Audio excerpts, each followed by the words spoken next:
दोस्तों, आज हम आपके सामने एक ऐसा मंजर लेकर आए हैं जो आपकी सांसें रोक देगा। नूरपुर नाम के एक छोटे से गांव में एक लड़की आयशा ने जब अपनी सुरीली आवाज में कुरान की तिलावत शुरू की तो कुछ अजीब हुआ। उसके कालीन के नीचे से एक बड़ा सा सांप निकल आया। उसका रंग काला और सुनहरा था और उसकी आंखें ऐसी चमक रही थीं मानो वह किसी को डसने के लिए तैयार हो। गांव वालों की चीखें निकल गईं, लेकिन आयशा अपनी जगह से नहीं हिली।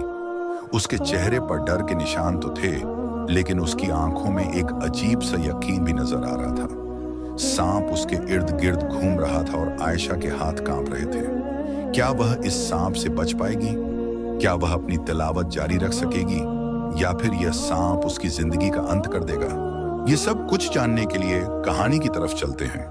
नूरपुर एक छोटा सा गांव था जहां लोग साधारण जिंदगी जीते थे।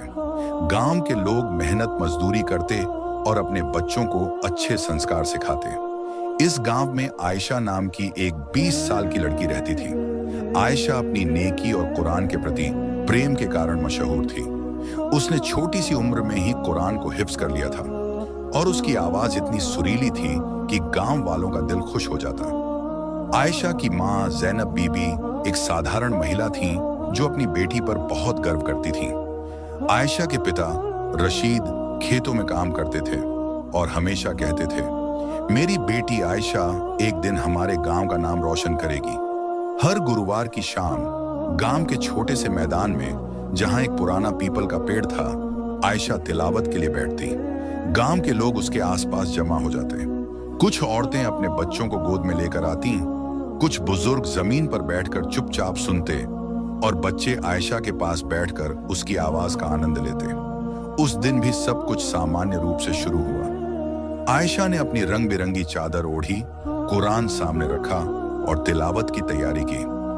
गांव वाले आसपास जमा हो गए और चारों तरफ पूरी खामोशी छा गई। लेकिन जैसे ही आयशा ने तिलावत शुरू की, उसके कालीन के नीचे से एक हल्की सी हलचल हुई। पहले तो किसी ने ध्यान नहीं दिया क्योंकि सब आयशा की आवाज में डूबे हुए थे। लेकिन अचानक कालीन के नीचे से एक बड़ा सा सांप निकल आया। उसका रंग काला और सुनहरा था और उसकी लंबाई इतनी थी कि वह आयशा के इर्द गिर्द घूम सकता था। गांव वालों में चीख पुकार मच गई। एक छोटी बच्ची जो आयशा के पास बैठी थी जोर से चीखी, सांप सांप, और अपनी मां की गोद में जा छिपी। आयशा के पास बैठे लोग तुरंत उठकर पीछे हट गए, लेकिन आयशा अपनी जगह से नहीं हिली। गांव के एक बुजुर्ग बाबा करीम, जो हमेशा आयशा की तिलावत सुनने आते थे, जोर से बोले, आयशा बेटी भाग जाओ, यह सांप बहुत खतरनाक है। लेकिन आयशा ने अपनी आंखें बंद की हुई थीं और वह अपनी तिलावत में डूबी हुई थी। सांप धीरे धीरे उसके पास आया और उसके इर्द गिर्द घूमने लगा।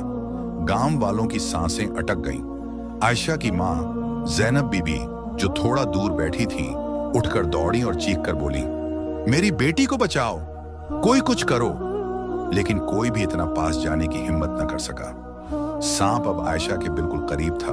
उसकी पूंछ जमीन पर रगड़ रही थी और उसकी चमकती आंखें आयशा की ओर देख रही थीं। गांव के एक नौजवान लड़के सलीम ने हिम्मत की और एक लंबी छड़ी उठाकर सांप को भगाने की कोशिश की।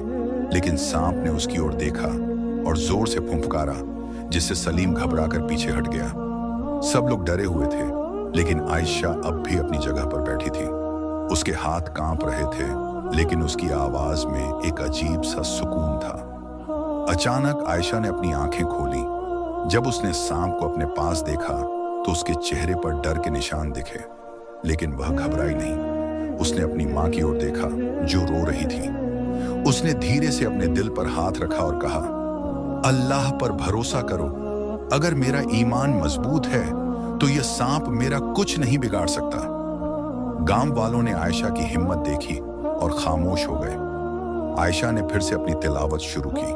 उसकी आवाज अब पहले से भी ज्यादा बुलंद थी। अजीब बात यह हुई कि जैसे जैसे आयशा की आवाज ऊंची होती गई, सांप की हलचल धीमी पड़ती गई। वह आयशा के इर्द गिर्द घूमना बंद करके जमीन पर लेट गया, जैसे कोई उसे रोक रहा हो। गांव वालों ने यह दृश्य देखकर हैरानी से एक दूसरे की ओर देखा।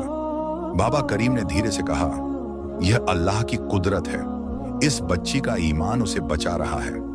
थोड़ी देर बाद सांप धीरे धीरे आयशा से दूर हटा और मैदान के एक कोने में चला गया। गांव के कुछ लड़कों ने हिम्मत की और उसे भगाने के लिए छड़ियां उठाईं, लेकिन बाबा करीम ने उन्हें रोक दिया। उन्होंने कहा, इसे जाने दो, यह अल्लाह की ओर से एक आजमाइश थी और आयशा इसमें कामयाब हो गई। सांप धीरे धीरे मैदान से निकलकर पास के जंगल की ओर चला गया, जहां से शायद वह भटक कर आया था। आयशा ने अपनी तिलावत पूरी की और फिर उठकर अपनी मां से गले लग गई। ज़ैनब बीबी रो रही थी, लेकिन उनके चेहरे पर गर्व भी था। उन्होंने आयशा के सिर पर हाथ फेरा और कहा, मेरी बेटी, तूने आज साबित कर दिया कि ईमान की ताकत सबसे बड़ी है। गांव वालों ने आयशा की बहुत इज्जत की।